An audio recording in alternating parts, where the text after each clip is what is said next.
Assalamualaikum, selamat datang di channel Berita Dalam Cerita. Kali ini kita akan membahas kasus yang berasal dari Korea Selatan.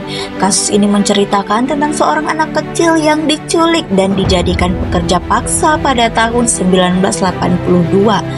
Yang konon katanya, kisah ini inspirasi dari film Squid Game. Sebelum kita mulai kisahnya, Mimin mohon bantuannya dengan mengklik subscribe di channel ini. Terima kasih. Di sebuah desa di Korea Selatan, ada seorang anak yang berusia 12 tahun yang bernama Chung. Chung dikabarkan seorang anak yang pintar. Tak hanya pintar, Chung juga seorang anak yang baik. Bahkan Chung juga sering merawat ibunya yang sedang sakit. Chung adalah anak satu-satunya di keluarga tersebut. Walaupun keluarganya terbilang sederhana, tetapi mereka hidup dengan bahagia. Pada suatu hari, Chung diajak oleh salah satu tetangga mereka untuk ikut ke kota membantunya mengantarkan bahan untuk pertanian. Karena belum pernah ke kota sebelumnya, Chung pun bersedia ikut dikarenakan ia juga ingin melihat sesekali keindahan kota. Dan karena orang tua Chung juga memang sudah kenal dengan si paman, ia pun diizinkan untuk ikut. Sesampainya di kota, sang paman pun menitipkan Chung ke tempat sebuah permainan agar Chung bisa bermain dan menikmati waktunya selama di kota. Sementara sang paman mengerjakan pekerjaannya di tempat lain yang tak jauh dari sana. Sebelum meninggalkan Chung, si paman juga memberikan ia beberapa buah koin untuk permainan. Chung pun sangat senang dengan permainan tersebut. Sampai tak lama kemudian, koin yang diberikan sang paman pun habis hingga Chung pun tidak bisa melanjutkan permainannya. Bosan menunggu sang paman yang belum juga menjemput, akhirnya Chung pun keluar dari tempat permainan. Ia duduk di depan toko permainan sambil melihat-lihat keindahan kota yang selama ini belum pernah dilihatnya sama sekali. Tak lama setelah itu, Chung duduk di depan toko. Tiba-tiba ada petugas kepolisian yang datang menghampiri sembari bertanya apa yang sedang Chung lakukan di sana. Dengan polos, Chung pun menjawab kalau ia sedang menunggu sang paman. Polisi itu pun menawarkan tumpangan dengan janji akan mengantarkan Chung pulang. Melihat yang membawanya adalah seorang petugas, Chung pun percaya dengan apa yang dikatakan. Dan Chung pun bersedia untuk diantar pulang. Dari tempat kejadian tersebut, Chung pun dibawa ke kantor polisi terlebih dahulu. Di sana tak hanya dirinya, ternyata ada beberapa orang lain juga yang terdiri dari orang dewasa dan anak-anak, laki-laki dan perempuan. Setelah beberapa waktu di kantor polisi, Chung beserta yang lain pun dijemput dengan sebuah mobil van dari kantor polisi, katanya untuk diantarkan pulang. Merasa tidak curiga, mereka semua pun naik di dalam mobil van tersebut tanpa paksaan. Begitu juga dengan Chung. Sesampainya di dalam mobil, semua orang yang masuk diberikan satu botol minuman untuk mereka minum sebelum berangkat. Termasuk Chung pun meminum air tersebut. Tapi tak lama setelah meminum air itu, Chung pun merasa ngantuk dan sangat ngantuk. Tak hanya Chung, tapi ternyata semua orang yang meminum air itu merasakan hal yang sama, sampai mereka semua ketiduran. Karena ternyata semua air yang disajikan ternyata sudah dicampur dengan obat tidur. Dan ketika mereka bangun, mereka sudah berada di sebuah tempat yang mirip dengan penjara. Di penjara tersebut dijaga oleh pasukan-pasukan yang bersenjata lengkap. Chung merasa sangat heran dan bertanya-tanya tentang apa yang sedang berlaku. Namun dia tidak punya pilihan lain selain mengikuti arahan yang diberikan oleh petugas di sana. Sesampainya di dalam sebuah ruangan, Chung melihat di sana terdapat banyak tempat tidur yang sudah disediakan. Dan di sana pula mereka yang baru datang dipisahkan antara gender dan umur. Jadi yang laki-laki sama yang laki-laki, perempuan dengan perempuan, yang anak-anak dengan anak-anak, dewasa sesama dewasa. Setelah dipisahkan, anak laki-laki dan laki-laki dewasa digunduli dan mereka diberi jaket berwarna biru bergaris putih, dan di baju yang mereka kenakan sudah ada angka yang berurutan, di mana setelah ini nama mereka akan dipanggil sesuai dengan angka yang tertera di baju tersebut. Setelah itu Chung dimasukkan ke sebuah ruangan dan di sana terdapat banyak anak-anak yang seumuran dengan Chung. Di sana Chung dipanggil dengan nomor 456. Pada malam pertama, Jung diberi istirahat di dalam ruangannya. Esok harinya pada jam 5 pagi, semua orang dibangunkan dengan satu buah alarm dan pintu-pintu sel pun dibuka.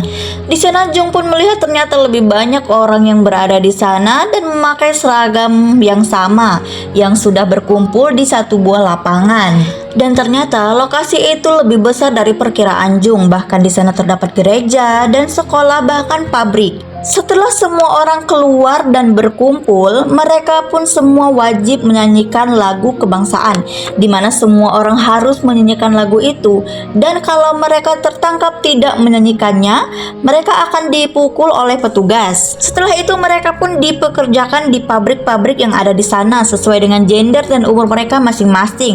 Tapi mereka tidak digaji sama sekali. Gak cuma itu, mereka cuma dikasih baju hanya satu pasang saja, dan baju itu harus dipakai untuk setiap harinya. Dan apabila mereka tidak memenuhi target yang sudah ditentukan, akan ada hukuman yang menanti mereka. Selain tenaga mereka dikuras habis-habisan, mereka juga diberi makan dengan porsi yang sangat sedikit. Hingga terpaksa untuk memenuhi perut mereka, mereka pun harus seringkali memakan binatang apa saja yang mereka temui. Dan kisah menyedihkan datang dari para wanita-wanita di sana, karena selain kerja paksa, mereka juga harus mendapatkan pelecehan setiap harinya dari petugas-petugas yang ada. Bahkan tak jarang dalam satu hari mereka harus melayani petugas dengan bergiliran berkali-kali. Hingga ada juga wanita-wanita yang hamil. Tetapi kehamilan itu tidak akan berlangsung lama. Karena kalau ada perempuan yang hamil, maka akan segera mereka bawa ke dokter. Di sana dokter akan menyuntikkan sesuatu untuk menggugurkan kandungan tersebut. Hal itu mereka lewati setiap hari. Hari berganti bulan dan bulan pun berganti tahun. Selama bertahun-tahun tidak ada orang luar yang bisa masuk ke dalam penjara tersebut, dikarenakan selain tempatnya yang sangat jauh dari pemukiman dan dikelilingi oleh hutan, masyarakat juga mengetahui kalau tempat tersebut sebagai tempat dinas sosial yang menampung orang-orang dari jalanan. Dan tempat itu dibiayai oleh pemerintah dan dibackingi oleh kepolisian. Walaupun pada kenyataannya masyarakat tidak mengetahui bahwa 70% orang yang ada di sana adalah orang yang random yang ditangkap oleh polisi, seperti salah satunya yaitu Jung. Di mana pada tahun itu pemerintah memang memberi target kepada kepolisian untuk menangkap orang-orang yang berpotensi mencemarkan kota, seperti gelandangan, pengamen, dan yang lainnya. Karena pemerintah sedang menyiapkan kota untuk menjadi tuan rumah di Olimpiade pada tahun itu. Tak hanya gelandangan, pengamen, orang cacat pun yang tinggal di jalanan akan mereka angkut dan dibawa ke sana, dengan tujuan untuk merehabilitasi mereka agar hidup mereka menjadi lebih baik dan lebih terarah. Walaupun pada faktanya itu semua tidak terjadi. Karena orang cacat atau orang sakit tidak mungkin bekerja, mereka akan dikumpulkan di suatu ruangan dan di dalam sana mereka akan dibius hingga tidak bisa bergerak sama sekali. Nah, setelah 2 tahun Jung berada di sana, pada suatu hari mereka kedatangan rombongan baru lagi. Dan yang lebih menyedihkan, ternyata ayah Jung juga ada di dalam rombongan itu. Karena dari 2 tahun yang lalu, ayah Jung berusaha mencari Jung, namun tak pernah berhasil, sehingga membuat ayah Jung menjadi depresi hingga sering mabuk-mabukan di jalan. Melihat ayahnya yang berada di sana, Jung pun menangis dan memeluk ayahnya. Begitupun ayahnya sangat bahagia akhirnya bertemu dengan Jung. Namun kebahagiaan itu tidak berlangsung lama karena pada kenyataannya mereka dipertemukan di situasi yang sangat buruk, di mana pada kenyataannya mereka harus melakukan kerja paksa dan diperlakukan layaknya hewan setiap harinya. Singkat cerita, pada bulan Desember 1986, seorang jaksa yang bernama Kim Jong-won tidak sengaja menemukan beberapa orang yang sedang bekerja di saat ia sedang berburu untuk hobinya. Awalnya ia mengira kalau orang-orang itu hanya masyarakat biasa, namun ia merasa janggal ketika orang-orang itu dijaga dengan senjata lengkap. Bahkan salah satu dari mereka sempat dipukuli karena berusaha kabur. Merasa janggal, Kim Jong Won pun mengikuti kemana arah orang-orang itu pulang. Setelah diketahui mereka pulang ke dinas tempat rehabilitasi, Kim pun penasaran dan ingin segera memeriksa ke dalam tempat tersebut. Namun ia tidak diperbolehkan, sehingga membuat ia semakin yakin bahwa ada sesuatu yang tidak beres di dalam sana. Pada akhirnya jaksa Kim menggunakan wewenang sebagai jaksa dan menggerebek paksa tempat itu. Di sana ia menemukan uang tunai dari berbagai negara yang kurang lebih sebanyak 80 miliar dan ditemukan juga orang-orang yang dilaporkan hilang ternyata disekap di sana.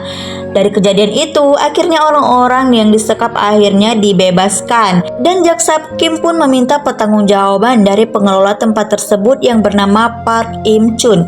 Dan akhirnya Park pun didakwa dengan kasus penggelapan uang dan penangkapan orang secara ilegal.